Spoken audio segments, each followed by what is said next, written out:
Como les decía, bueno, muy buenas tardes a todos en nombre del Comité Argentino del Consejo Mundial de Energía. Para aquellos que no me conocen, yo soy Andrea Haynes, presidente del CACME, y es un gusto hoy estar compartiendo con ustedes este espacio para hablar de la transformación de la regulación en el marco de la transición energética. De alguna manera, desde el CACME y desde el World Energy Council venimos desde hace ya varios años trabajando en temas asociados a la transición energética o a las transiciones energéticas que requerimos llevar adelante en cada país y en las regiones. Y la realidad es que tanto la transición energética como todo lo que implica, sobre todo la inserción de renovables en la matriz eléctrica, el tema de las intermitencias, el tema de las distintas infraestructuras que se debe ir adecuando para esta transición, la digitalización de los sistemas energéticos, la flexibilidad que estos sistemas energéticos requieren para adaptarse a las nuevas tecnologías, el rol cada vez más activo del lado de los usuarios, ya sea a partir de la generación distribuida, la gestión de la demanda y todas aquellos elementos que hacen a justamente esta complejidad o esta nueva complejidad de los sistemas energéticos, también impacta en lo que es la regulación y cómo se deben o se deberían regular esos nuevos sistemas energéticos de cara alineados con la transición. En este marco es que desde el CACME hemos decidido llevar adelante este seminario con formato virtual, y para esto hemos convocado a 3 especialistas con distintos perfiles. Hoy nos van a estar acompañando Mauricio Reutemann, que es consultor internacional en regulación energética, entre muchas otras cosas, larga experiencia, además fue presidente del Enargas, fue subsecretario de escenarios energéticos, además de otras posiciones. Sebastián López Azumendi, que es ejecutivo principal de innovación digital del Estado de CAF, que es el Banco de Desarrollo de América Latina y el Caribe, y Patricio Pagani, especialista en Data Analytics y Transformación Digital y CEO de The Black Puma. Así que bueno, bienvenidos a los 3, gracias por acompañarnos. La idea es tener una conversación alrededor de estos temas basados en la experiencia de Mauricio, Sebastián y Patricio. Los vamos a invitar a poner en el chat las preguntas a medida que vayan surgiendo. Ahí Nayara nos está compartiendo en el chat los perfiles de LinkedIn de los 3 oradores para que después los puedan contactar y puedan también conocer su experiencia y su trayectoria. Y en el mismo chat podemos ir recibiendo las preguntas que quieran ir haciéndoles los participantes, a los oradores. Al final de cada bloque vamos a tener un intercambio de preguntas y respuestas. Así que bueno, los invitamos a ir, a medida que surjan, a ir incorporando sus preguntas.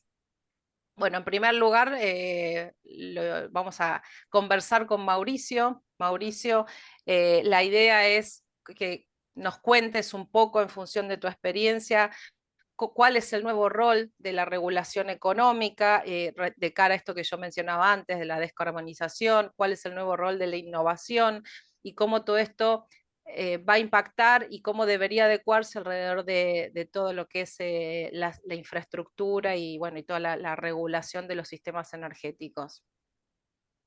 Bueno, ¿se escucha bien? Sí. Ok. Bueno, gracias Andrea por la presentación. Gracias a toda la gente del CACME que siempre me invita. Bueno, soy parte de su curso de líderes energéticos también. Eh, y bueno, y también en este caso me toca compartir esta charla con Sebastián y Patricio, bueno, que tuvimos, por suerte también, estuvimos compartiendo trabajo vinculado a estos temas hace un tiempo, así que bueno, nos conocemos y la verdad es que este tema de la regulación en el marco de la transición energética es un camino que se está construyendo, no hay, todo el otro día estaba conversando también con un colega sobre estos temas, donde yo a principios de los 90 arranqué trabajando como estudiante también, especializándome y pensando sobre los temas de regulación y haciendo investigación, y en ese momento el norte de la regulación y lo que había que hacer, había una especie de manual de instrucciones que uno tenía que seguir. Estaba muy clara la caja de herramientas, estaba muy claro el norte y había que aplicarlo y ahí en eso consistía la dificultad. Hoy la dificultad es que tenemos muchas herramientas, no tenemos algún norte, pero hay varios caminos alternativos y ese camino se está haciendo de alguna manera camino al andar en términos regulatorios. Yo voy a poner algunas slides que tengo como para guiar un poco e ilustrar un poco algunos conceptos que les quiero comentar.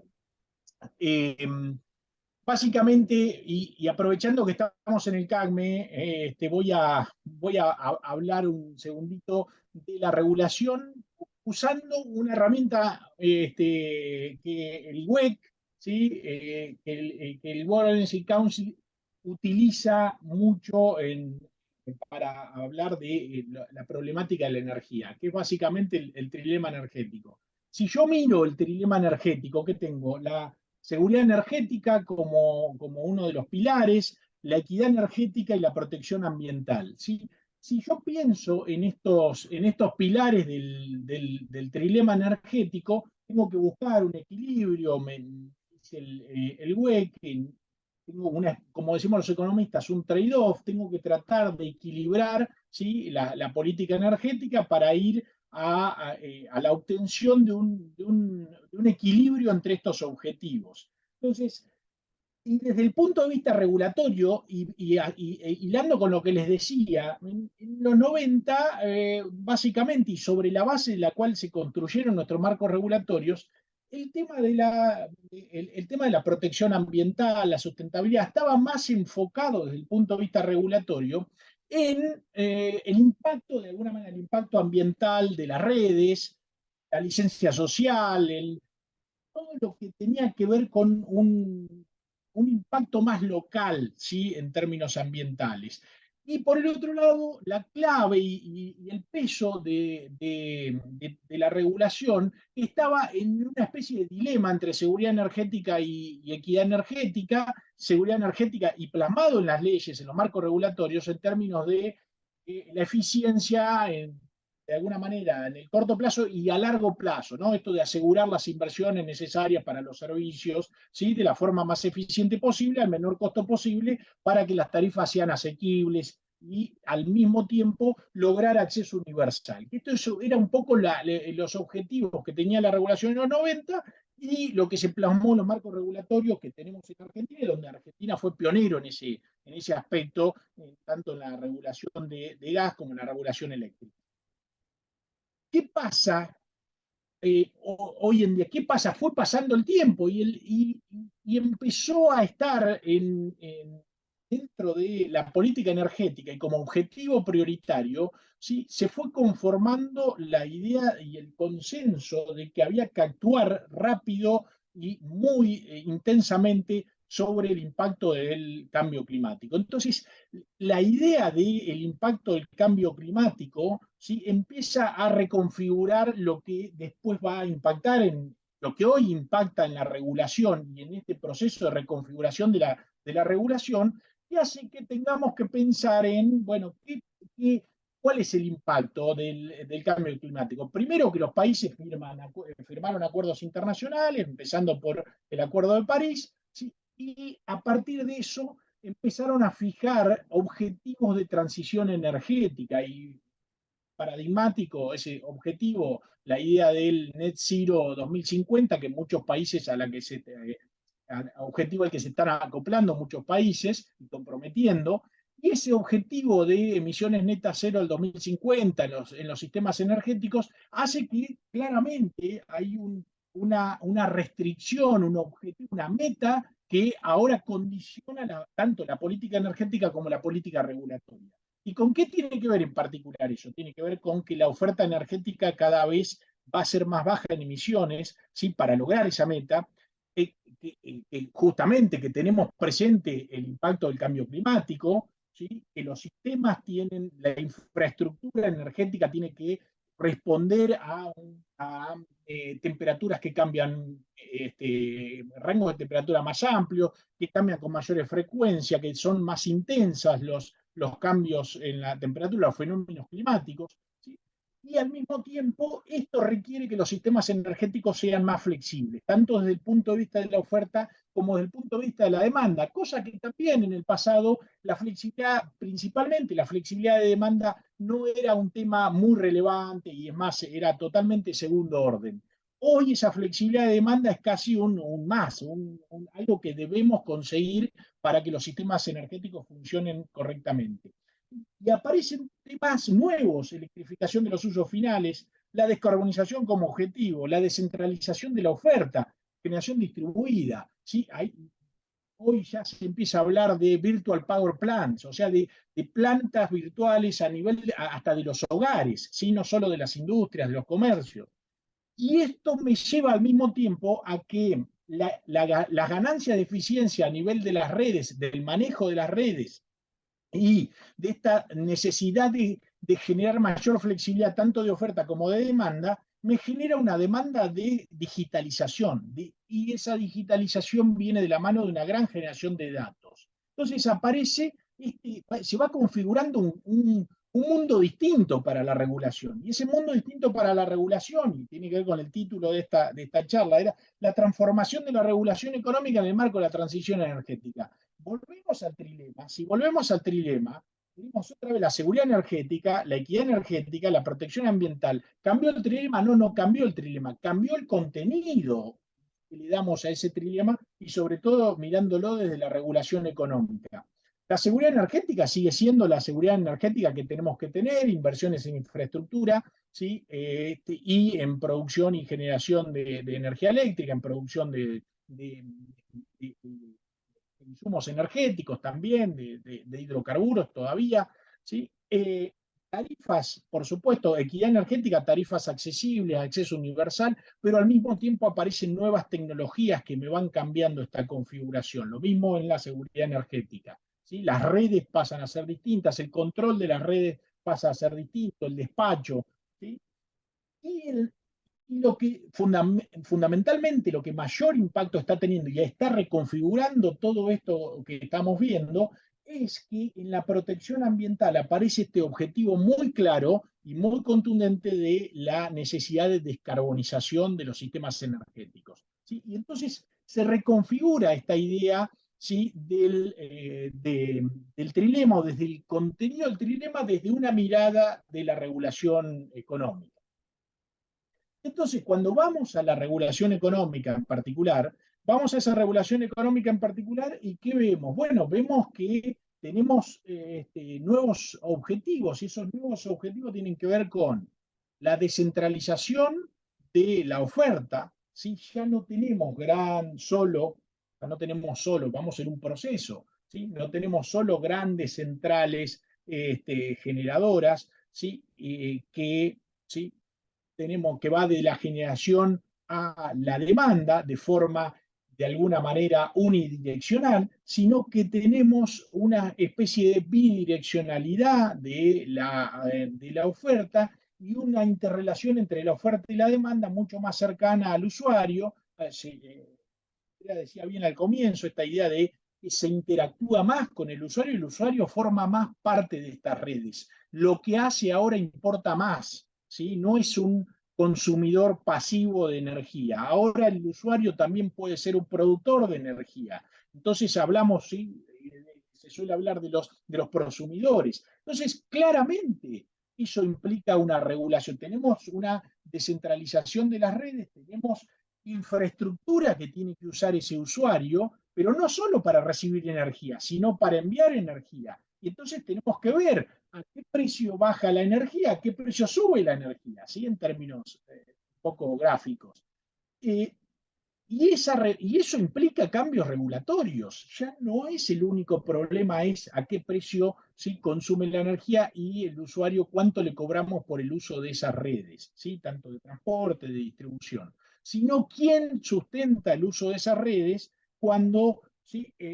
La energía que baja hacia el usuario paga determinados cargos, pero quizá la que sube desde la generación del usuario tiene cargos distintos, ¿sí? Y entonces tenemos que ver cómo son esos mecanismos de regulación para tratar de sostener la economía, ¿sí? La ecuación económico-financiera de quienes brindan el servicio de distribución y de transporte.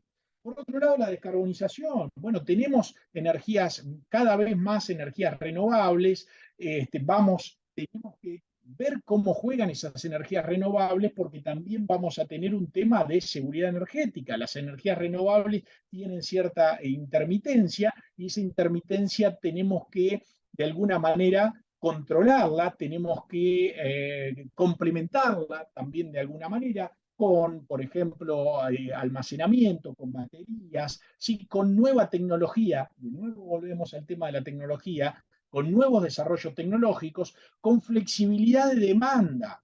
Ahora, justamente lo que no pueda, como estas energías renovables no son despachables, o sea, no las despacho cuando yo quiero, ¿sí? Tengo que compensar con flexibilidad de oferta, ¿sí? Con energías que yo pueda despachar cuando no tengo energías renovables, ¿sí? Para mantener esa seguridad energética y al mismo tiempo cómo doy señales a la demanda en términos de tarifas para que la demanda reaccione, ¿sí? Y, por ejemplo, cuando tengo un determinado pico, la demanda sepa que hay un fuerte incentivo a trasladar ese consumo a otros momentos, ¿sí? O justamente planificar mejor el consumo de energía y con un correlato económico en la cuenta del usuario, ¿sí? Entonces, el tema de la descarbonización ahí presente, todo esto, de nuevo, lleva a que para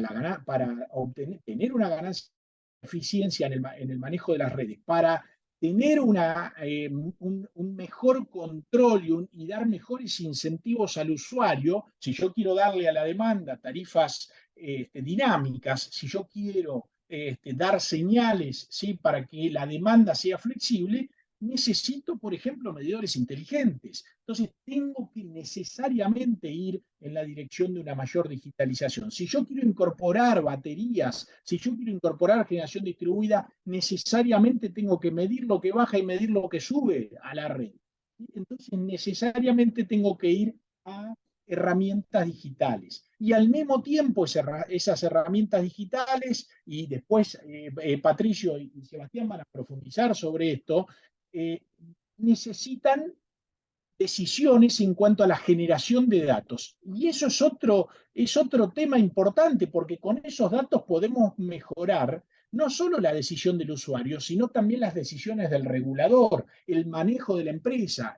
Las empresas reguladas, los distribuidores, los transportistas, pueden mejorar, ¿sí? El uso de la eficiencia con la cual se presta el servicio. Y entonces, vamos más en particular, y no voy a ocupar mucho más tiempo porque después vamos a seguir hablando, pero cómo esto nos lleva a que vamos a tener nuevas herramientas para la regulación, ¿sí? Esta nueva regulación, una regulación reconfigurada en el marco de la transición energética.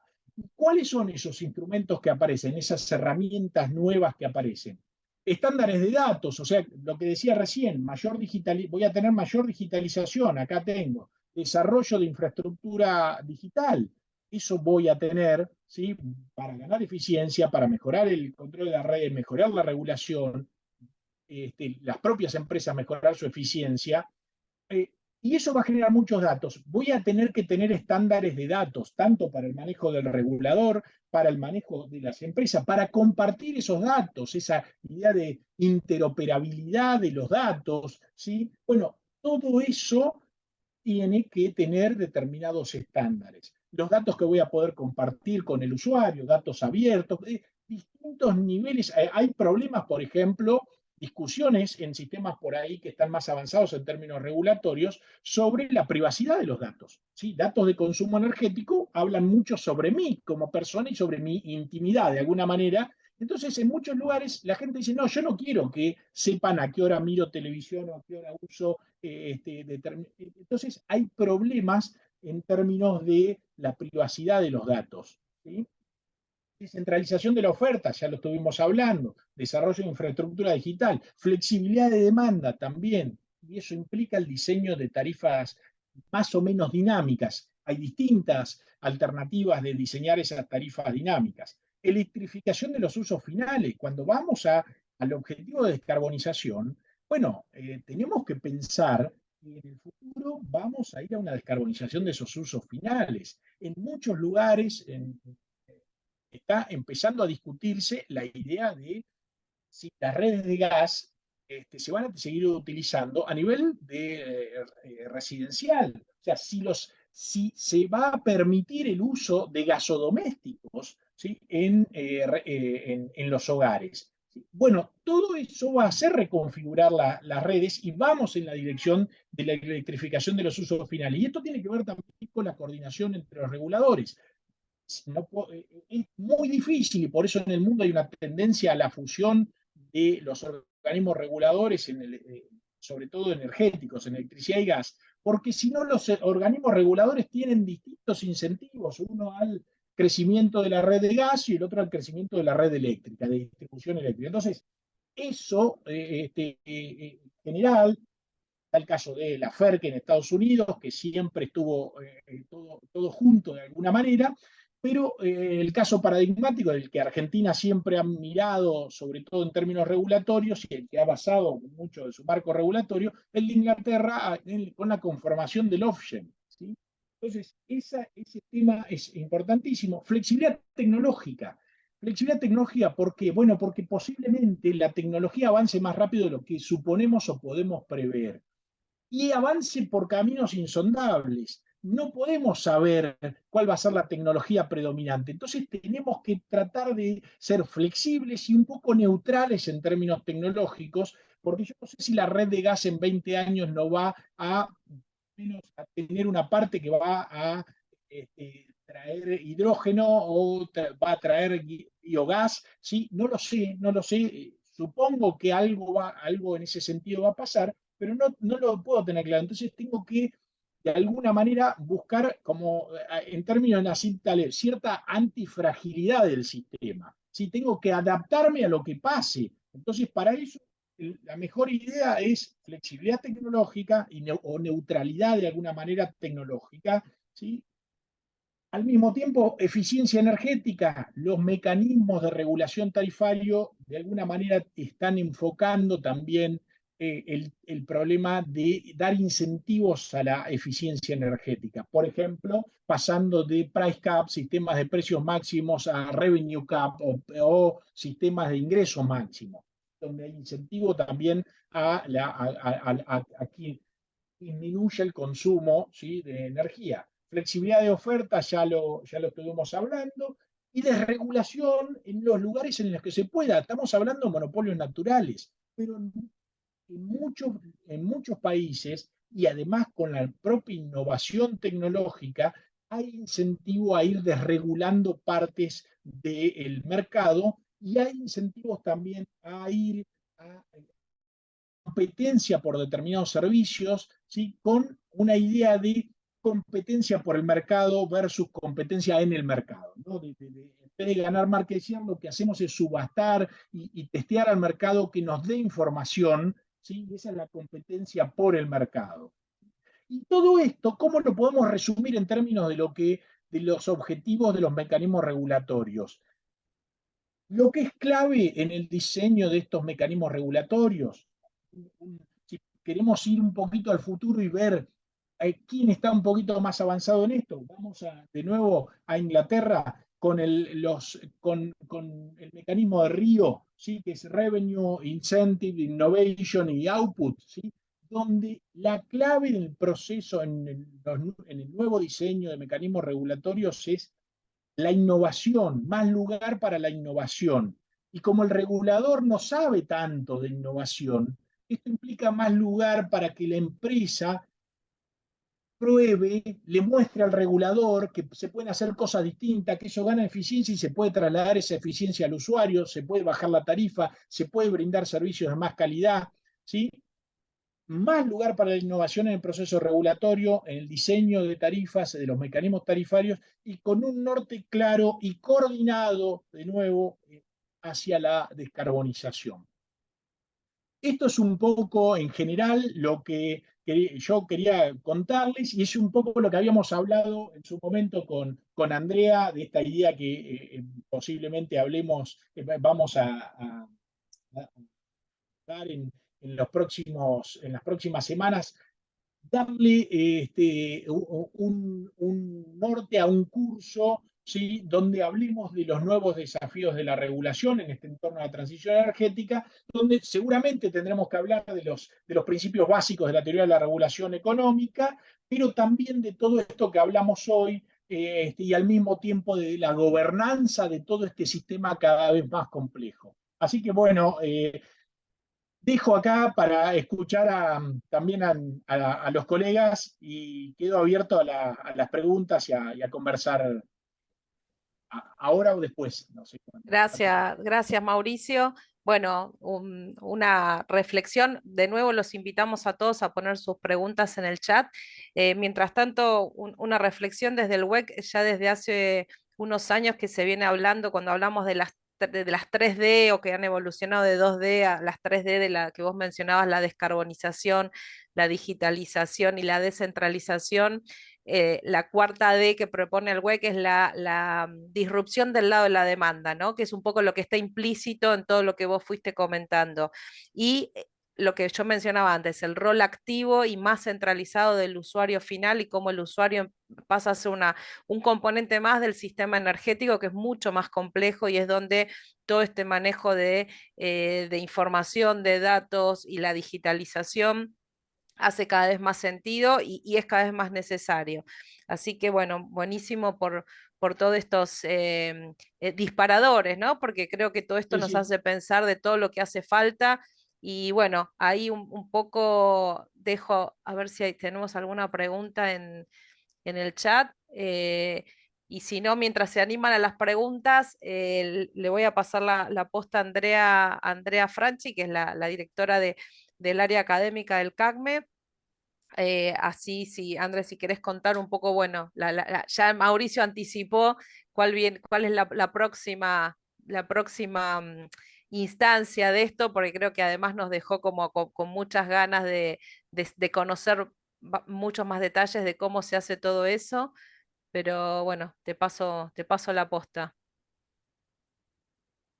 Hola, buenas tardes a todos. Gracias, Andrés, Mauricio. La verdad que súper claro y también con esto de dejarnos tantas preguntas, ¿no? Y tanto, se trata básicamente de desafíos y bueno, y de tener un poco la cabeza abierta a toda esta innovación.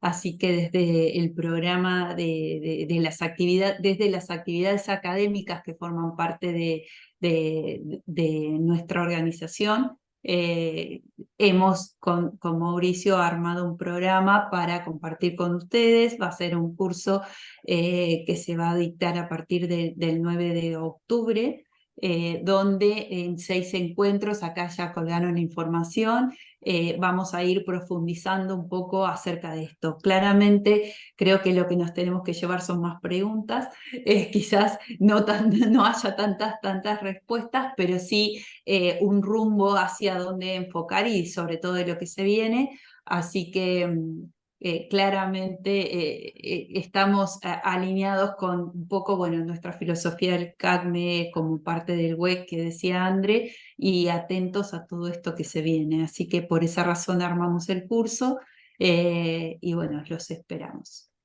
Bueno, ahí apareció una pregunta.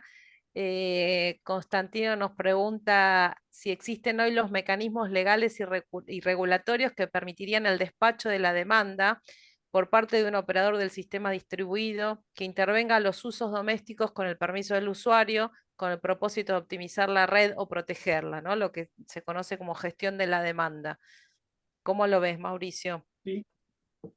Mirá, ahí es súper interesante la pregunta. En términos de los hogares, la, los sistemas de incentivos tienden más justamente a comportarse como un incentivo a que el usuario haga o no determinada acción en determinado momento. Lo que plantea Constantinos ahí, donde sí hay algunos mecanismos, ahí sobre todo unas empresas, por ejemplo, Enel, hace un tiempo tuvimos una persona de Enel contándonos un poco también en una clase en la facultad, contándonos un poco de cómo las empresas empiezan a despachar cortes, de alguna manera, del sistema, pero más a nivel industrial o de grandes usuarios, donde se pueden establecer contratos, ¿sí?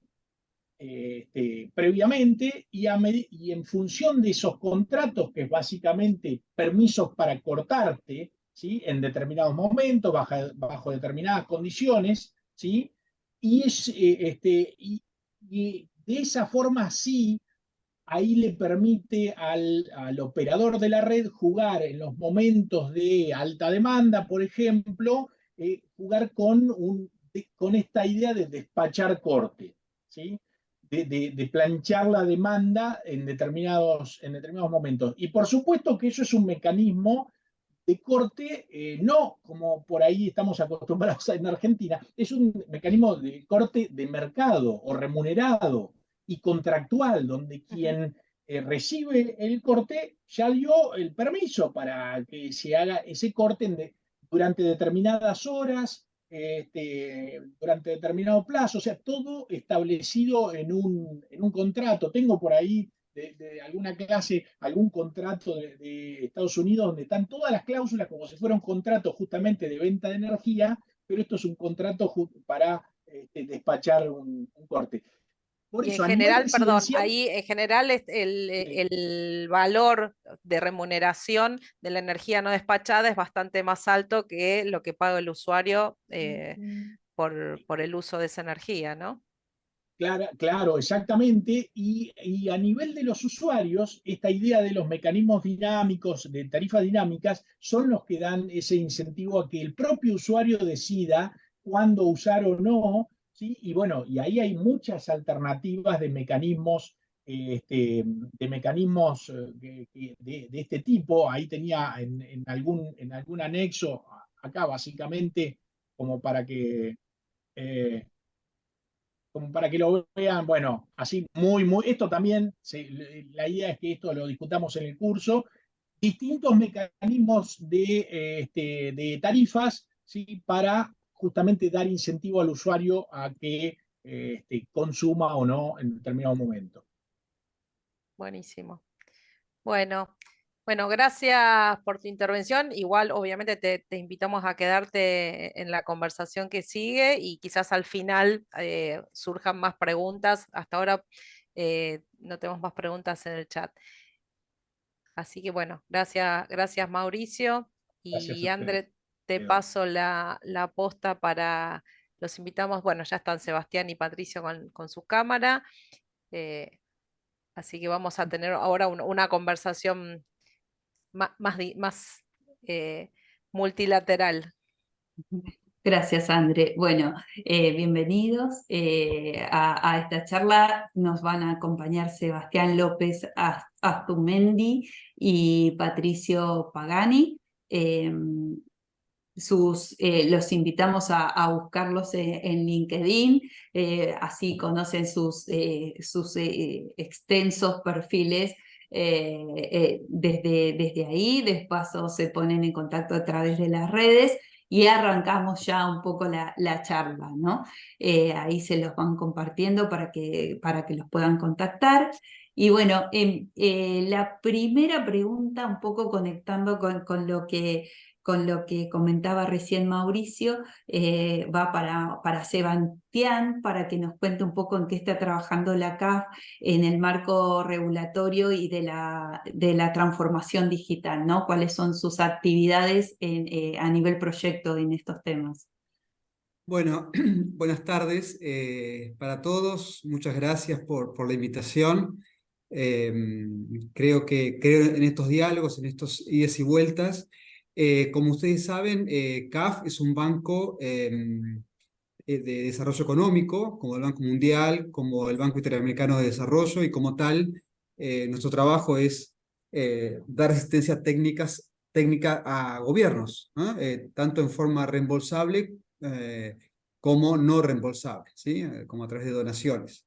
El área de regulación, yo me incorporo a CAF en mayo del 2019, y ahí en lo que fue la Dirección de Innovación Digital del Estado, y cuando entro a CAF, justamente todavía no había ocurrido la pandemia, pero ya la transformación digital del Estado era un hecho que venía ocurriendo, que en el caso de Argentina fue muy claro en el gobierno anterior, que por ejemplo implementó la gestión documental electrónica en todo el sector público, o sea, era una tendencia en todos los países de la región. Lo que nosotros notamos en CAF cuando ingresé a la institución es que justamente había, a nivel de la región, digo, había muy poca conexión entre lo regulatorio y lo digital, ¿sí?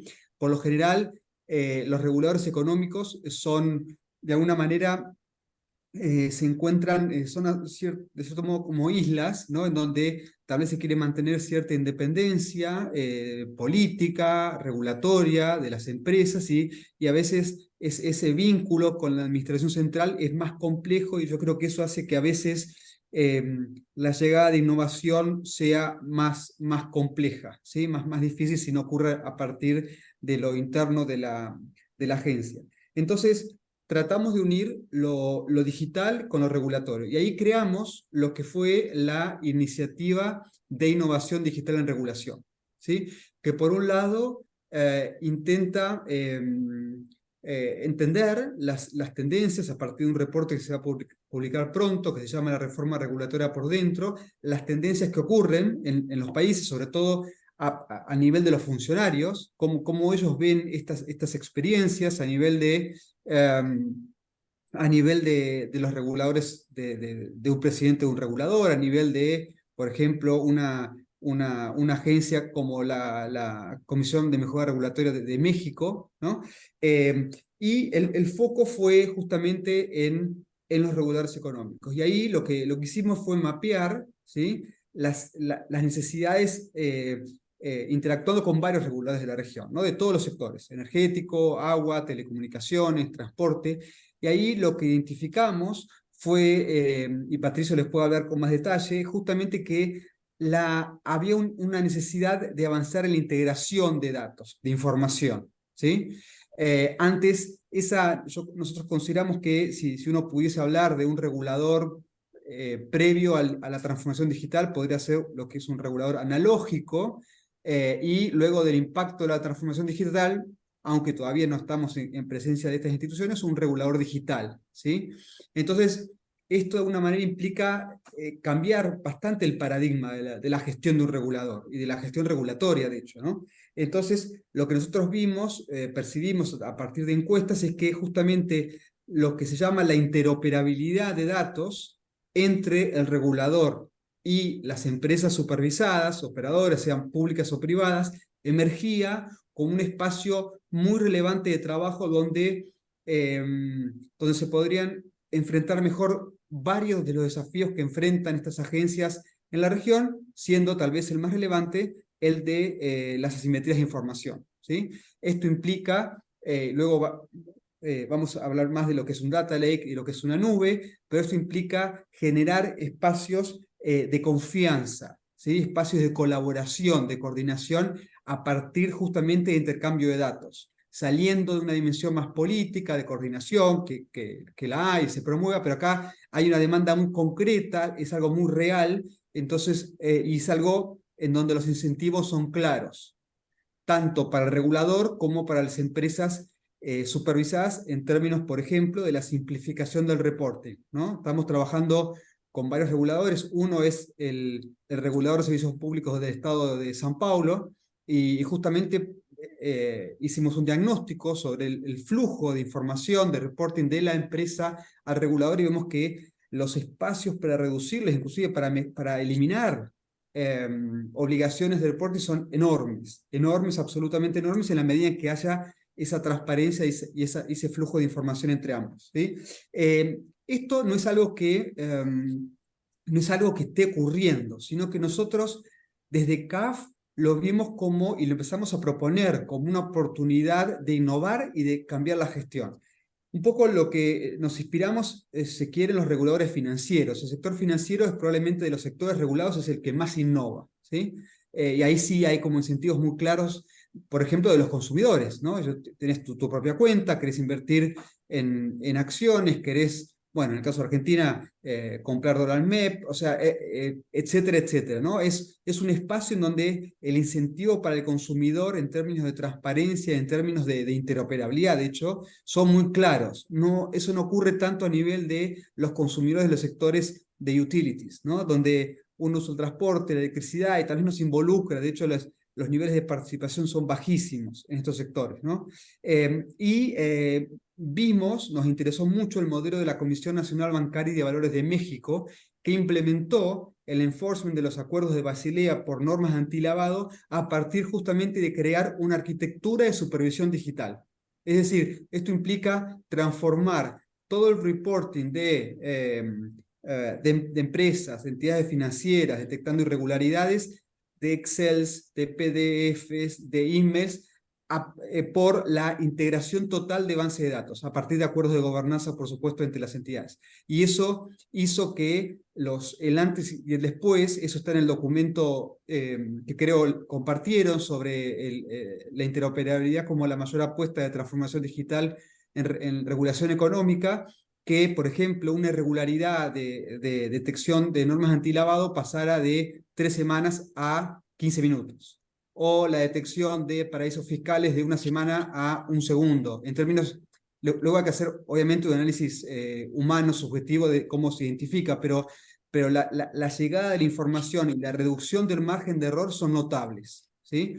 Entonces, es un camino que no es fácil, pero nosotros como un multilateral que tratamos de empoderar a funcionarios a innovar, a mejorar la gestión, creemos que vale la pena invertir en esto con tiempo, con recursos, y bueno, y ahí estamos con eso, y no me extiendo más porque Patricio puede dar más detalle en lo concreto. Bueno, gracias Sebastián, y bueno, dándole un poco el espacio a Patricio y con este marco que nos dejó Sebastián, ¿qué te parece si nos comentás acerca de qué aprendieron en base a estos desafíos un poco que nos estaba comentando Sebastián, de los entes reguladores y de las empresas reguladas en la transformación de datos? ¿Qué nos podés comentar al respecto? Bueno, Andrea, a ver, se me ocurrieron muchas cosas a medida que iba escuchando lo que nos contaba Mauricio y el contexto que planteó Sebastián. Este proyecto que contaba Sebastián, que hicimos con 9 reguladores económicos de la región de Latinoamérica, fue un proyecto muy grande, de como 1000 y pico de horas de consultoría, charlando con los reguladores y sus empresas reguladas, que fueran propuestas quienes iban a participar, porque había una mezcla de regulador con empresas reguladas más chiquitas, más grandes, algunas gigantes, como contaba con San Pablo. Estuvimos trabajando con la empresa de aguas de San Pablo, que es una de las empresas públicas más grandes de la región. Entonces, hubo mucha discusión de cuáles eran sus problemas y por qué no podían resolverlos tan fácilmente respecto del acceso de los datos, del intercambio de los datos entre empresas reguladas y reguladores. Y voy a decir una generalidad, pero es una de las cosas que me surgió de la charla de Mauricio, que es que uno de los grandes problemas que tienen estas industrias reguladas es su naturaleza hard. Nacieron y viven de lo hard, no de lo soft. ¿Sí? No son software, son más bien hardware que software, en todo sentido. ¿Sí?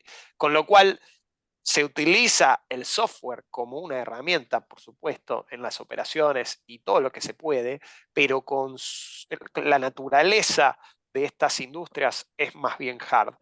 Y en el mundo y en las distintas industrias se está viendo una transición que ya tiene 10 años, más acelerada en muchas.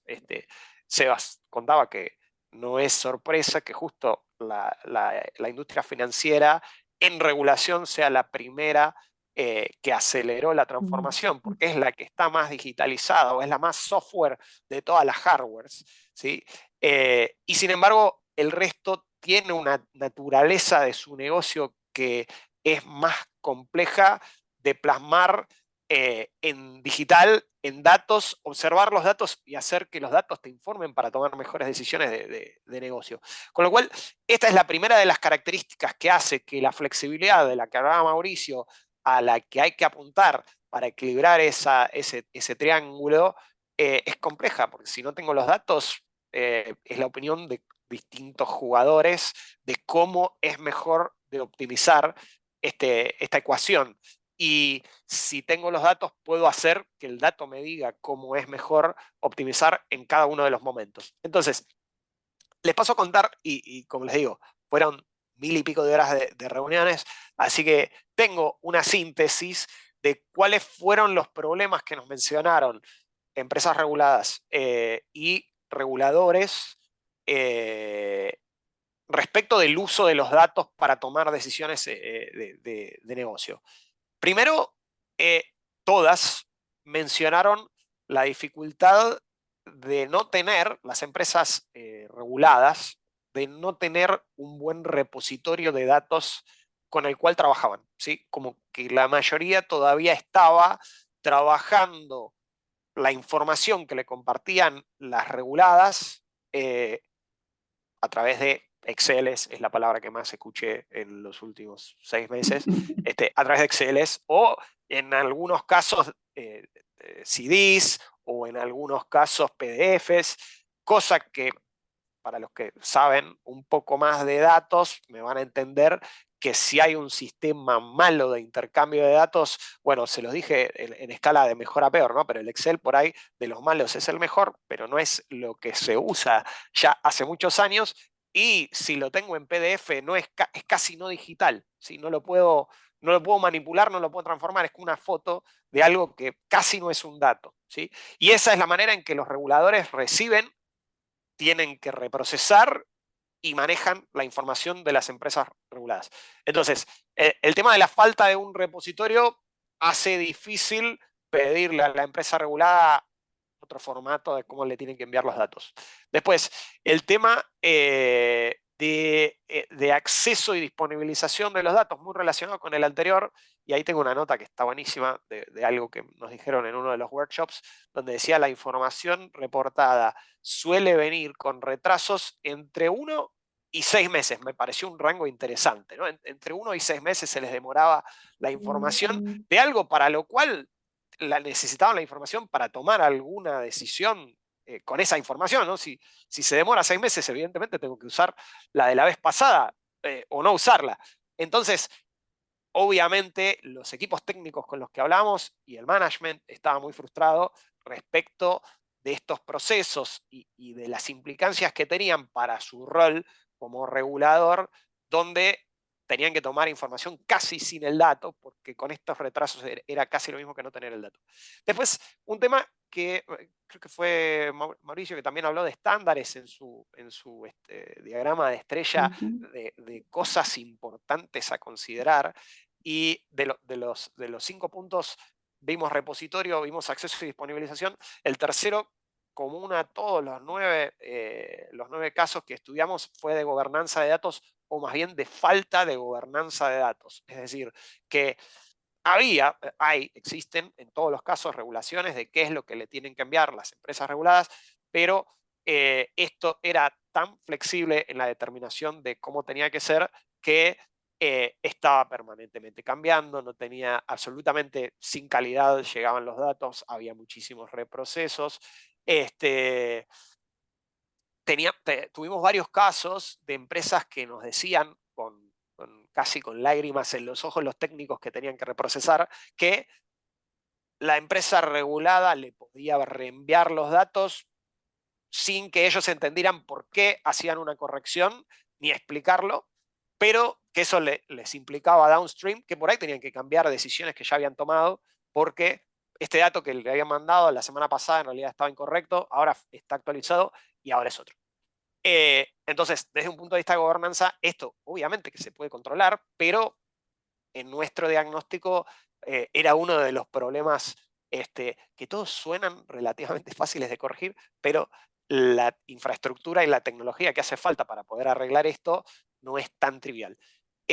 Herramientas de gestión de datos, es decir, imagínense que si reciben los datos de manera tan precaria, las herramientas que utilizan los reguladores para trabajarlos y para analizarlos son también igual de básicos, 90 y pico, 99 diría, por ciento Excel, para tomar las decisiones y armar los modelos con los cuales reportaban, analizaban y recomendaban al management lo que tenían que hacer en función de los datos que estaban viendo.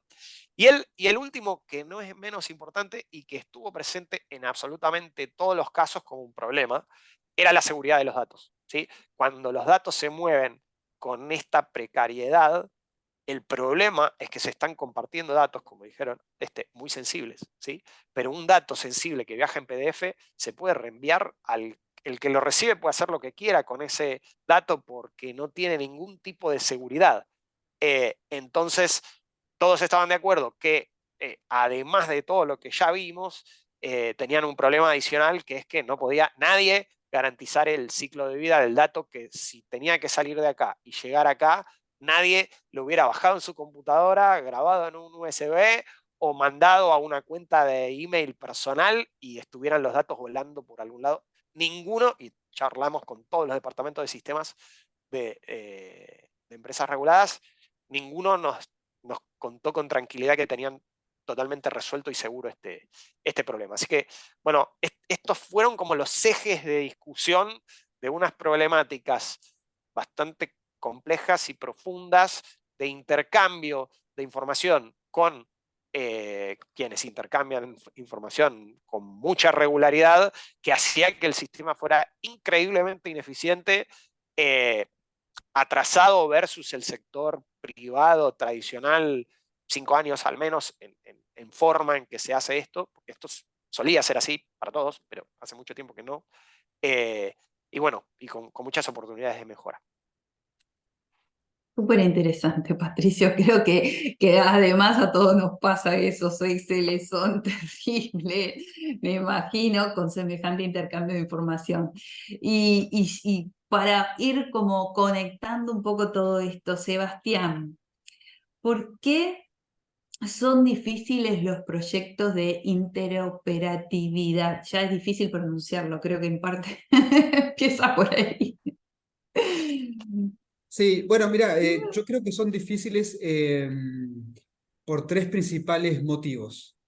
El primero tiene que ver con incentivos, ¿sí? Estos proyectos de interoperabilidad de datos son más comunes en 2 sectores, por ejemplo, el financiero del que ya hablamos y el sector salud, ¿sí? En donde yo creo que ahí también existe, digamos, un regulador, ¿sí? Un ministerio de línea, una empresa que presta servicio, pero hay consumidores, pacientes, como quieran llamarles, con intereses muy claros respecto de la eficiencia y la efectividad del sistema, ¿sí? O sea, no es nada más y nada menos que la salud, ¿sí? Tu salud, la mía. Y entonces eso hay un proactivismo muy fuerte que hace que también en términos de demanda sea muy claro la innovación en el sector, ¿no? La mejora de la gestión requiere innovación.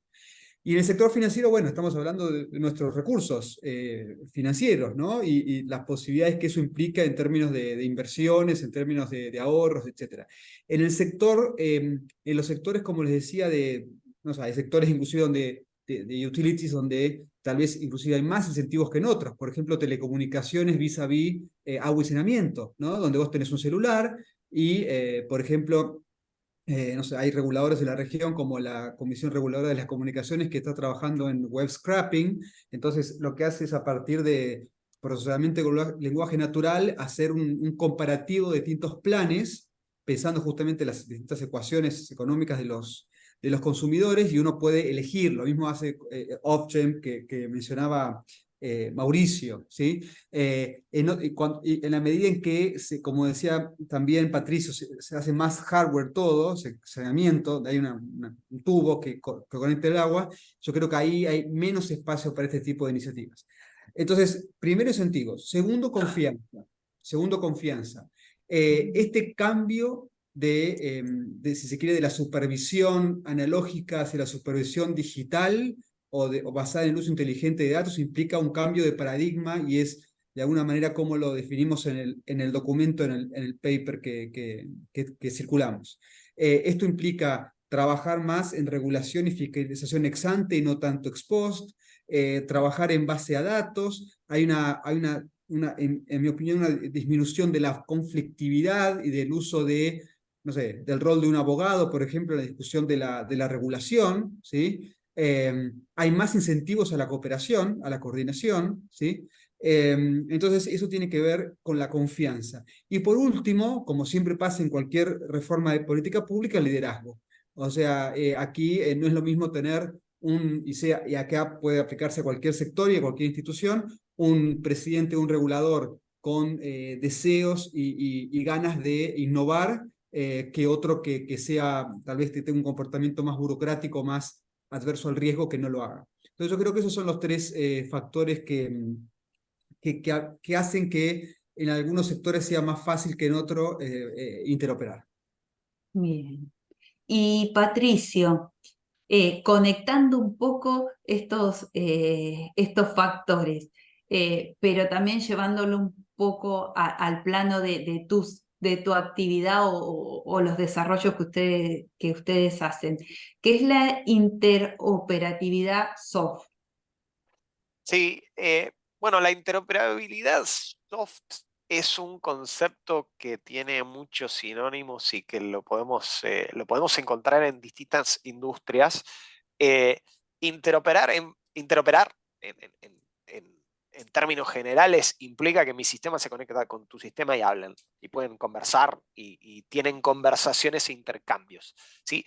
La interoperabilidad nativa entre sistemas, entre un regulador y un regulado, es muy compleja. En general, la interoperabilidad entre organizaciones es muy compleja, ¿sí? ¿Por qué yo no le quiero mostrar lo que estoy haciendo a un tercero? ¿Por qué? Digamos, no necesariamente tengo incentivos como para abrirle la caja de todo lo que está pasando en mi organización a un tercero. Entonces la interoperabilidad nativa es complejísima y en general, salvo muy pocas excepciones, la financiera, porque requiere temas de lavado de dinero, requieren una interoperabilidad muy nativa entre operaciones para que en tiempo real se determine si una operación, no puedes esperar 2 días para que te dejen hacer una operación, tiene que ser en ese momento si vale o no vale. Pero en la mayoría de los casos esto se resuelve con una solución tecnológica que las hay de muchos sabores y colores, pero Sebastián le mencionó el nombre técnico, que capaz lo escucharon alguna vez, que se llama Data Lake. Y como les digo, lo van a escuchar como Data Lake, Lakehouse, plataformas inteligentes de datos. Pero bueno, es un lugar a donde vos pones los datos que querés compartir. Y eso lo pueden hacer distintos actores que tienen datos, ¿sí? Con lo cual, tu sistema, el lugar a donde juntás las cosas clave de tu negocio, no se toca, no se vulnera y no hay posibilidad de que quien quiere interoperar en forma soft lo vea. Pero de tu sistema vos haces una copia de un pedazo que acordaste, y por eso les hablaba de gobernanza. Esto no se puede hacer sin un buen sistema de acuerdos con su regulación adaptada tecnológicamente a lo que estamos hablando, pero acordamos qué es lo que vamos a compartir, con qué frecuencia lo vamos a compartir y con qué criterios lo vamos a compartir. Y si lo vas a calcular de una manera o lo vas a calcular de otra, lo decidimos cuando estamos haciendo la configuración del proyecto. Luego se empieza a copiar, y si se copia todos los días, se copia todos los días. Si se dejó de copiar, pasó algo que lo tenés que arreglar, pero no me vuelvo a preocupar de nada de eso, con lo cual, por eso lo llamamos interoperabilidad soft, porque hace que tanto una parte que es la que sufre de la asimetría de información, que es el regulador. Y el regulado, que si está bien pensado el sistema, también le conviene compartir en forma inteligente y sin tener el costo actual que les contaba con los problemas que les describí en la parte anterior, también le conviene una discusión basada en datos con el regulador, perdón. Porque le favorece a todos poder resolver los temas que decía Mauricio y que van a ser cada vez más complejos de flexibilidad y encontrar equilibrios.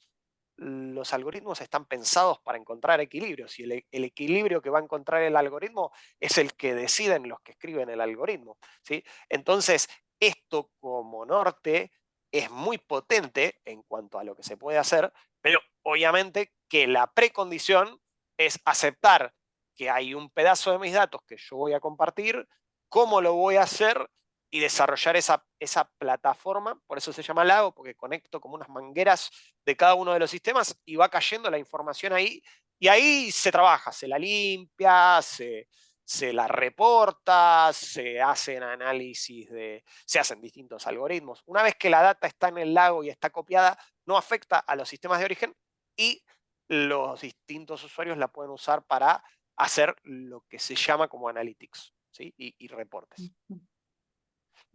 Escuchándolo a ambos, creo que en sus roles distintos pero complementarios, quisiera preguntarle qué tiene mayor desafío, lo tecnológico o lo humano. Bueno, ¿Decir empiezo vos? yo. Sí, Dale. dale, no, definitivamente lo humano, o sea, claramente si no hay un champion de estas reformas que no, esto es un tema de liderazgo, como pasa, esto es una política pública, es una reforma estructural, y como toda reforma estructural, si no hay un líder, un profesional, que tenga el contenido y el empuje para hacerlo, esto no avanza, así que definitivamente es un desafío humano. Yo estoy de acuerdo en estas industrias particulares, son las dos, porque no es que no existe forma de pasar de lo hard a lo soft, ¿sí? Lo que muchos de ustedes habrán escuchado como sensorización es eso, o sea, tengo una cosa y con el sensor levanto los datos de esa cosa en forma digital para poder hacer algo con ellos, para tomar decisiones, si es un caño, para ver la velocidad con la que está pasando, si está vibrando más fuerte o menos fuerte. Entonces, desde lo tecnológico existen soluciones cada vez más sofisticadas para incorporar información que hay que guardar, que hay que curar y que hay que empezar a usar, pero existen soluciones tecnológicas, pero, y ahí sí estoy de acuerdo con Sebastián, lo que en nuestra experiencia de proyectos en el sector público y privado, lo que normalmente dispara esto es el factor humano y el liderazgo de quien está sponsoreando el proceso de transformación. Con Sebas lo hablamos mucho antes de empezar este proyecto con los reguladores.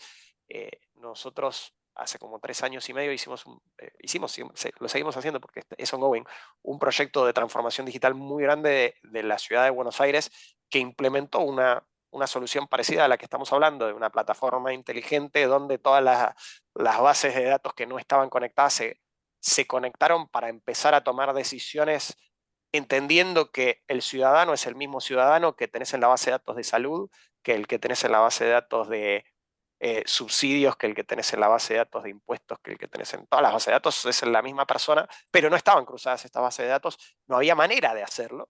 Y entonces había muchas cosas que hubiera sido bueno que se decidieran con el cruce de información que no se estaba pudiendo hacer. Entonces, sin un compromiso del liderazgo de la organización, este tipo de proyectos, por la complejidad técnica, por el tiempo que llevan, van 3 años de transformación y todavía sigue el proyecto, no empiezan directamente. es importante. Ambos son desafíos, pero creo que, bueno, que cada cual corre por carriles distintos, ¿no? Sebastián, ¿te parece que es factible la interoperatividad sin la transformación digital del sector del sector regulado, básicamente? Sí, no, claramente no. Esto, o sea, para que dos sistemas, como decía Patricio, se comuniquen, necesitan hablar un mismo idioma, ¿no? Y eso implica justamente avanzar, sobre todo en lo que, de hecho, Mauricio habló de la experiencia del Reino Unido, lo que tiene que ver con la mejora de la generación y la gestión del dato. O sea, creo, de hecho, la estrategia de Ofgem, inclusive del área del gobierno central del Reino Unido de transformación digital, está basado en datos. O sea, lo predictivo, lo analítico viene después, y no es tan difícil de hacer. Ahora, entonces el foco está dado en la visibilidad del dato, en la homogeneidad del dato, en la optimización del uso de datos para inclusive incorporar, por ejemplo, assets, activos que hoy están invisibles dentro de las concesiones o en mercados en competencia, como existen en algunos casos del Reino Unido, inclusive en mercados regulados, y eso amparado dentro de lo que muchos llaman la regulación ágil, es decir, una regulación que es más flexible, que es menos rígida, que por ejemplo usa, y es algo que acá no se ve, pero en otros países sí ya digamos, es bastante consolidado, los sandboxes regulatorios, ¿no? Que son, un sandbox es un arenero en donde se empiezan a testear distintas soluciones regulatorias, productos de las empresas, y tienen como una suerte de autorización precaria, preliminar del regulador, y salen al mercado, ¿sí? Entonces eso es una suerte de metodología ágil, y entonces ese producto se va perfeccionando en la medida en que los consumidores empiezan a utilizarlo, y eso hace que, por ejemplo, en el sector telecomunicaciones, la inversión de una empresa, de un prestador, no quede vieja cuando el regulador tome su tiempo para autorizarla, por ejemplo, ¿no? Entonces, definitivamente no, estos ejemplos, digamos, sin la transformación digital no ocurre la interoperabilidad, pero en el centro, en el core de la transformación digital está el dato, están los datos y su uso inteligente que permite la transformación digital, que nuevamente, por otro lado, es una transformación cultural, ¿sí? La transformación digital es una transformación cultural. Así que les diría de hecho, este documento, no sé, no es tan largo de leer, el documento que preparó el grupo de trabajo del Reino Unido en datos del sector energético, y se lo podemos compartir porque es bien interesante, muy claro. Seguramente Mauricio lo tiene, y creo que está bueno para acceder. Buenísimo. Y de este tema central que son los datos, y en base a tu experiencia como experto en soluciones de datos, Patricio, ¿cuál es tu expectativa respecto de todo lo que conversamos en este webinar? Yo creo que lo que estaría bueno, y de lo que hablábamos mucho con los reguladores y con empresas reguladas, y ahora en el estadio más avanzado que estamos de proyecto con la gente de San Pablo, de lo que hablan ellos mucho, y con lo que estoy de acuerdo, es en poder empezar a hacer que el dato te sugiera proactivamente cosas mejores que las que harías si no tenés esa información, ¿no? Entonces, uno de los directores con los que hablamos en el workshop de San Pablo nos decía que él maneja una cuadrilla gigante de inspectores que van a inspeccionar, era de gas esta gente, así que van a hacer inspecciones de gas. Y como le llegaba la información, tenía un esquema de inspecciones programadas que en el mes sabía que iba a ir a distintos lugares a controlar donde históricamente había habido problemas, y con algún criterio que tienen para hacer las inspecciones. Entonces, él me decía, a mí me encantaría que el dato de los problemas que tiene la red me llegue al día siguiente, entonces donde yo sé que está habiendo más problemas, yo redirecciono la inspección a que vayan a ver ahí, en vez de tener inspecciones programadas, que igual tienen que ir, la escuadrilla de inspectores le pagamos para que inspeccionen, así que hacen eso, pero lo hacen, dado que el dato me llega a más de un mes vencido, mes y medio vencido, ya no se puede utilizar para direccionarlo en forma inteligente. Bueno, en general,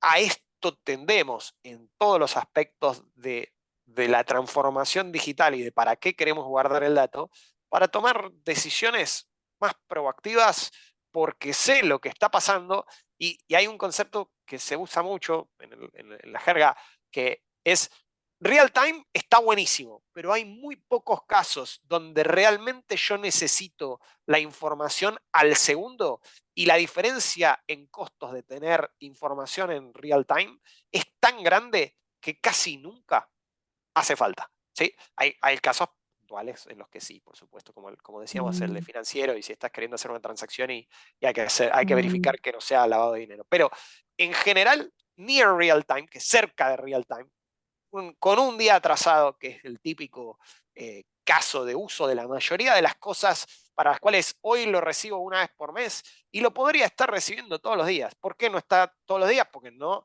está, es como, ¿se acuerdan la Argentina previa a los 90 que no tenía buena infraestructura de caminos? Bueno, acá es lo mismo, pero con tecnología. No están hechos los caminos, entonces los datos no viajan por carreta y entonces solamente puede viajar una vez por mes. Lo que hay que hacer es cablear, es hacer la infraestructura de caminos. Una vez que consigamos hacer eso en estas industrias que están más atrasadas, entonces se van a poder empezar a tomar decisiones proactivas que deberían beneficiar, si están bien alineados los incentivos, que es lo otro que decía Sebas, tanto al regulado como al regulador y sobre todo a los consumidores. Sí, súper interesante el tema y la verdad que con muchos desafíos. Si les parece, vamos a las preguntas. En el chat tenemos una pregunta de Miguel que dice... Mira, tengo una pregunta para no irme del tema que estaba hablando ahí Patricio, respecto a la infraestructura.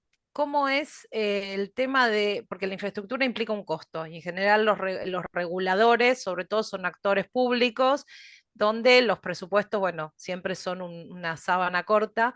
Entonces, ¿cómo es el despliegue de infraestructura que hay que hacer? Está claro que no tiene que ser real time, pero digo, ¿tiene que ser de 0 a 100 o se puede planificar en etapas ese desarrollo, así como desarrollamos las carreteras y las rutas en los 90? ¿Podríamos planificar en etapas el despliegue de esa infraestructura necesaria de los dos lados, ¿no? Porque yo creo que del lado incluso de las empresas en muchos casos hay infraestructura y lo que falta es que se hable con un sistema del lado del regulador. ¿Cómo es la parte esa de cara a la inversión, ¿no? Que puede ser una barrera en países Ajá.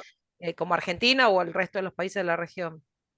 Es una buena pregunta. La verdad, si es algo que les resonó, averígüenlo porque se van a sorprender de los costos de la infraestructura. Normalmente las empresas, nosotros en el mundo de los datos hacemos una divisoria de aguas y están las bases de datos transaccionales, que son los oracles, los SAPs, donde vos guardás las cosas con las que opera tu negocio, y después están las bases de datos de analytics, que es, por ejemplo, estos que decíamos, los data lakes. En comparación, es como 100 a 1. O sea, un SAP sale una millonada de dólares y un data lake sale 5.000, 10.000 dólares por mes, si es eso. Entonces, no, en magnitud de inversión no es comparable para nada.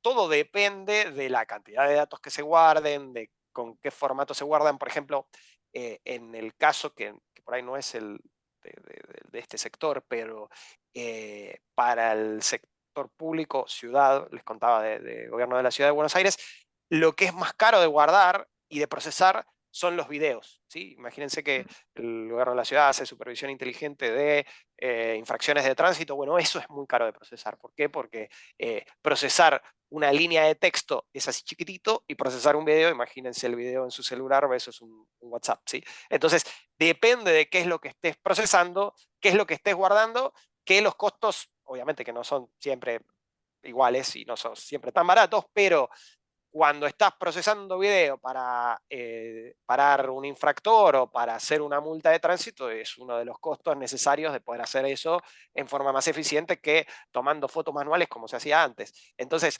bueno, todo tiene costos-beneficios. En general, en nuestra experiencia, en el 100% de los casos, cuando profundizamos realmente en el costo de la tecnología para hacer lo que les estuvimos contando, en realidad no es prohibitivo para nada, en comparación a otras inversiones similares que la empresa ya tiene, ¿no?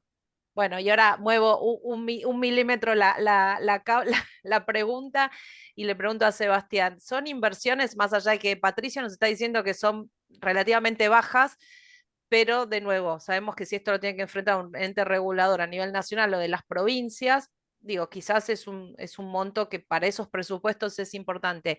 ¿Son inversiones que un banco como CAF estaría dispuesto a acompañar en el caso de que haya un programa a nivel nacional en alguno de los entes nacionales o en alguna de las provincias?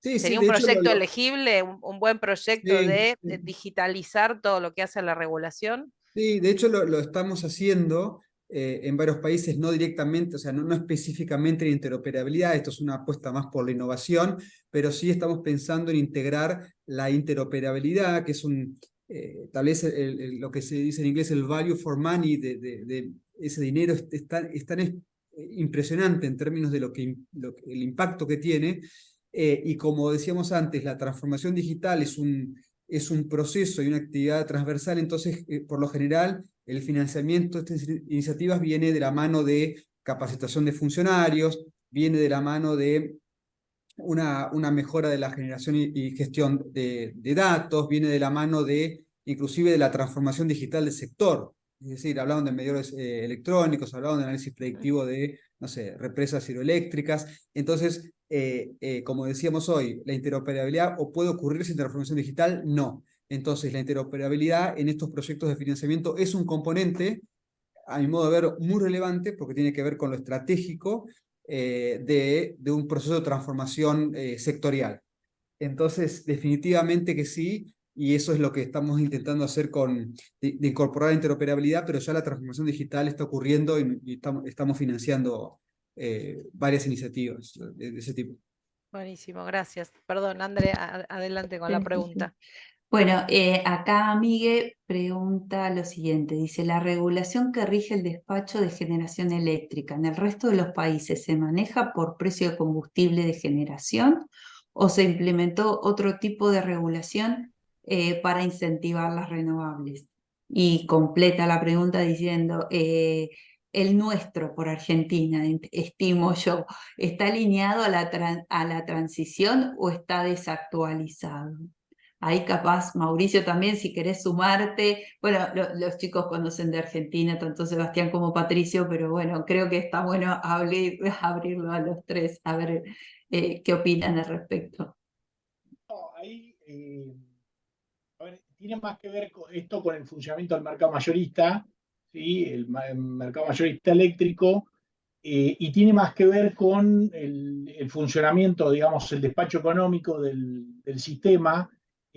Al introducirse renovables en el mundo, el despacho económico cambió porque el costo marginal de la renovable es cero. Entonces, si hago despacho económico marginalista pleno, no, está distorsionado el despacho. Entonces, en general hay una combinación, ¿sí?, de energía que se contrata. Yo hablaba hoy de competencia por el mercado. Bueno, se hacen subastas por contratos y la idea es comprar los contratos lo más barato posible, estilo Renovar en Argentina, donde había determinado corte y se iba comprando de alguna manera energía lo más barata posible, pero contractualizada por determinada cantidad de años. Eso tiene esas renovables que no son despachables, de alguna manera tienen un despacho prioritario, ¿sí? Y el resto sí debería tener una idea marginalista, y los sistemas mayoristas en el mundo tienen una combinación de mercados de energía, mercado de capacidad, ¿sí? Donde de alguna manera justamente para remunerar la capacidad disponible, que por ahí me la da una máquina térmica y no me la da una renovable, o sea, justamente hablando de flexibilidad de oferta, ¿sí? Tengo que remunerarle al tipo para que esté ahí parado para cuando yo lo necesite, ¿sí? Y después también la remuneración de servicios auxiliares, justamente, que se vuelve más relevante con toda esta idea de la flexibilidad. ¿Sí? Yo necesito determinados servicios que por ahí las renovables no me prestan y no puedo confiarme con la capacidad que tengo, ¿sí? Que voy a tener que necesitar en un pico. En Argentina no, está bastante distorsionado y el mercado está muy concentrado en decisiones del Estado. Camisa maneja el despacho este, hasta la compra de combustible de los generadores, con lo cual el despacho económico está bastante distorsionado en ese aspecto. Por supuesto que hay una prioridad de despacho económico, ¿sí? Tratando de que genere lo que menos costo tiene. Pero sí, y en relación a lo que estamos viendo, justamente lo que planteaba hoy es lo que va a cambiar lo que hoy cambia un poco el funcionamiento de los mercados también mayoristas, que por ahí lo vamos a profundizar en el curso. No cambia tanto las reglas de diseño de mercado económicas, lo que sí cambia es que yo tengo que tener una señal para renovables que puede ser de comando y control, o sea, de contratación directa y decisión, ¿sí? del Estado, o puede ser una regla más de mercado donde puedo tener un carbon tax que de alguna manera internalice las externalidades, o sea, el impacto negativo de consumir fósiles, y eso lo internalice en el sistema de precios. O sea, sean más caras las Térmicos. Las térmicas, las fósiles. térmicas en ese contexto. Y ahí Mira. vos mencionás, atando un poco lo que veníamos hablando con lo de Camesa, que ya tiene también su propio, a ver, no sé con qué, no tiene la interoperabilidad, pero tiene de alguna manera la gestión del despacho de las renovables y cómo adecuarlo y demás. Y acá les pregunto más a Sebastián y quizás más a Patricio, ¿se podría montar sobre esto mejorando sistemas ya existentes? Porque a veces también se ha invertido en algún sistema que quizás no es el óptimo o no es el más moderno, y bueno, es una inversión que ya está hecha. ¿Se podría esto, dependiendo de qué sistema estemos hablando de base, tratar de aprovechar lo que sea infraestructura, sobre todo, dependiendo de qué actores estemos involucrando? ¿O necesita algo ad hoc desarrollado de cero? Creo que, Pato, Dale, tal vez. Sebas. Sí, Dale, no, sí. no. Sí. No, mira, estoy pensando en realidad desde el punto de vista técnico, todo lo que... no me quiero poner muy técnico porque si no los voy a perder a todos y son las 8:30 de la noche. Pero desde el punto de vista técnico, todo lo que cualquier organización ya haya hecho para curar datos es un paso adelante y no se tira nunca, sirve siempre. Porque en el proceso este que les contábamos de armado de estos sistemas de datos, siempre al principio hay que mirar qué datos hay que ver si están limpios, si están duplicados, cuáles son las llaves y todo eso. Si hay, no importa la tecnología en que está hecho ni el sistema, pero si ya está el proceso avanzado en cualquier tecnología, está buenísimo. Ya por ahí avanzaste 30 casilleros. Después, No si estamos esa en el tecnología... PDF, digamos, Claro, ya tenemos no estás en algo en PDF. algún lado. Correcto, exactamente. No estás en PDF, ya por ahí tenés sistemas que interoperan on-premise, como se le dice, ¿no? Pero está perfecto. Y después, si evolucionás a una tecnología más escalable, más moderna, con más controles, muchas de estas tecnologías son las mismas que utilizan en aeropuertos para el control de paquetes y de gente que entra y sale por los tipos de seguridad que le montás, donde no puede ir cualquiera a ver lo que está pasando, ¿no? Tenés que tener autorización para hacer lo que querés hacer y eso está cargado junto con los datos, cuál es el nivel de acceso que podés tener y con qué password te tenés que loguear. hay una de las cosas que se hacen en el sistema en el que hicimos del gobierno de la ciudad, donde el equipo que montó la solución grabó en la solución un sistema de auditoría automático donde todo lo que hagan todas las personas, absolutamente todas, porque no hay ningún usuario que lo puede borrar, dentro de ese sistema queda grabado y va automáticamente a una casilla de auditoría, ¿sí? Que es independiente de sistemas, ¿sí? Eso no lo puede deshacer nadie. Para deshacerlo hay que borrarlo y volverlo a hacer el sistema. Es ¿sí? la Y caja esa negra del sistema. es una de las condiciones de seguridad que necesitan estos sistemas tan poderosos que, como les contaba, cruzan los datos, que algunos son muy sensibles, privados, de distintos actores.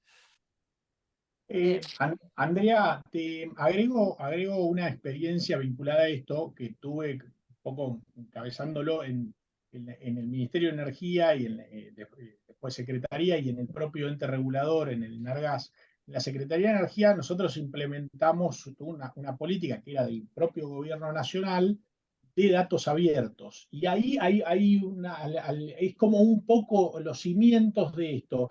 Después está el tema de la discusión sobre la privacidad de los datos. Hay datos que son muy privados, que yo no puedo abrirlos a todo el mundo y que vaya todo el mundo y se sirva de eso, porque tienen que ver con la privacidad de las personas o de algún tema de las propias empresas, de información de las propias empresas que tienen que tener cierto resguardo.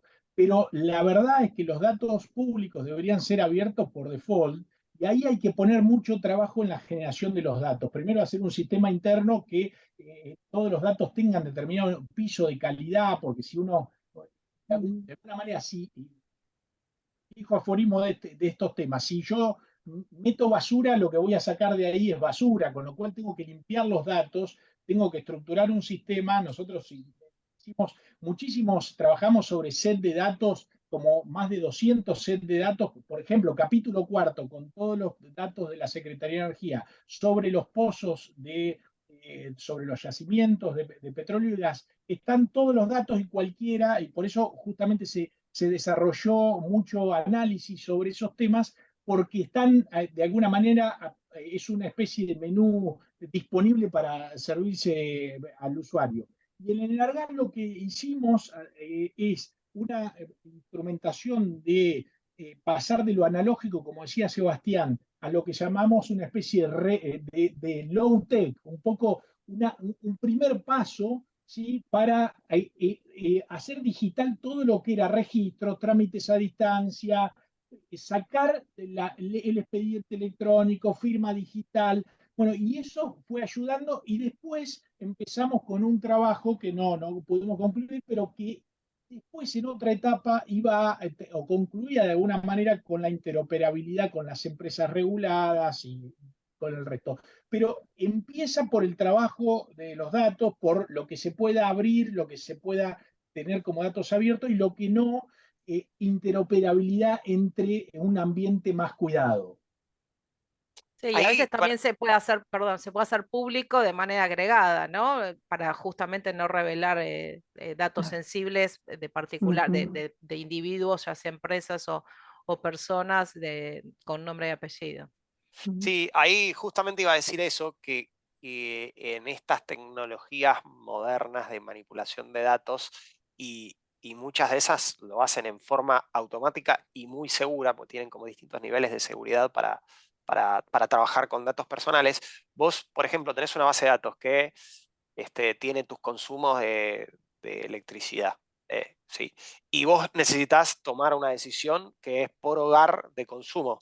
Si yo no tengo el hogar, no puedo tomar la decisión. Entonces, ¿cómo hago convivir el que tengo que anonimizar el dato y además lo necesito a nivel hogar? Se puede, porque hay tecnologías que te permiten hacer eso. No, de vuelta, no me quiero poner tan técnico, pero se llaman hash, y vos al dato lo encriptás y le pones una clave que solo el que se la pone la puede deshacer. Pero esa clave es igual que tu DNI, ponele. Entonces, el que recibe el dato, que no tiene por qué saber que sos Andrea, va a haber un número ininteligible que nadie entiende qué significa, pero cada vez que venga ese número sos vos. Y lo mismo puedes hacer con el domicilio, o sea, no tenés por qué saber cuál es el domicilio, pero va a ser única.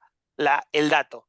Entonces, hay un montón de información y cosas que se pueden hacer con ese dato que es individual, no tiene por qué ser agregado. A veces una de las maneras de resolverlo es agregarlo, pero a veces necesitas el dato individualizado o granular y lo hasheas, o sea, lo encriptas, y igual lo puedes trabajar. Bueno, esto con los sistemas en PDF no existía, porque no se podía hacer. Con estas tecnologías más modernas te dan un montón de herramientas que sin descuidar la privacidad permite abrir, entre comillas, los datos, porque podrías abrirlo a nivel muy granular y un montón de actores podrían estar tomando mejores decisiones para todo el ecosistema con datos muy buenos. Bueno, esto no es igual a datos abiertos, como que datos abiertos es como la consecuencia de hacer bien el trabajo de gobernanza y de armado de los cableados y de la infraestructura. Datos abiertos es a donde hay que llegar. Pero si simplemente los compartís en un estado prematuro, no son tan útiles porque tenés todos estos problemas. Hay muchos datos que no los puedes compartir, están tan mal que cada persona que los usa los tiene que arreglar tanto que al final ni los usa, etcétera, etcétera, etcétera. Muy bien. Sí. Bueno, y un poco creo que para redondear todo este excelente bloque, amerita recuperar la frase de Lord Kelvin que dice que lo que mide se puede controlar, lo que se controla se puede administrar y si se administra se puede mejorar. Creo que cae perfecto en este marco. Creo que es el camino por el que hay que seguir de alguna manera. Y bueno, no, en honor al tiempo, no tenemos preguntas en el chat. Le dejo a Andrea la palabra para el cierre del webinar y en lo personal, muchísimas gracias. Muy, muy interesante todo lo que compartieron. Bueno, yo también, en honor al tiempo cortito, gracias Mauricio, Sebastián, Patricio, nos quedaríamos charlando varias horas más, pero bueno, es tarde y ya se cumplió el tiempo estimado, los comprometemos que dado el interés que me parece que tiene este tema y que va a tener a futuro, bueno, esta sea la primera conversación, ya Mauricio lo vamos a tener con el curso y solamente pasar 3 avisos. Uno, el curso que les compartimos en el chat va a estar publicado seguramente en los próximos días en las redes sociales del CACME y en la página web. Segundo lugar, se compartió también en el chat el documento al que hicieron mención Sebastián y Patricio, el documento desarrollado y publicado por la CAF. Y tercero, contarles que ya en algunos días más van a seguramente estar recibiendo un save the date. Estamos organizando un coloquio para el 1 de noviembre para hablar sobre el rol de Argentina en la transición energética global y cómo preparar a nuestro sector energético para justamente ser parte de todos estos desafíos que ya están ocurriendo. La innovación va a ser uno de los ejes temáticos del coloquio, así que bueno, ojalá nos puedan acompañar. Y bueno, agrego un cuarto aviso, esto lo grabamos, lo vamos a estar subiendo al canal de YouTube por aquellos que o se tuvieron que desconectar antes o conectarse más tarde, o si lo quieren compartir con algún colega, va a estar también en los próximos días en nuestro canal de YouTube. Así que bueno, gracias a todos por el interés en el tema, gracias al equipo del CACME también por todo el backstage para que esto sea posible y ojalá nos estemos viendo próximamente en la apertura del curso y en algún otro webinar para darle continuidad a esta conversación que me parece de lo más interesante y sobre todo absolutamente necesaria. Gracias y buenas noches. Gracias. Gracias. Adiós. Chao, chao. Muchas gracias, buenas noches. Buenas noches.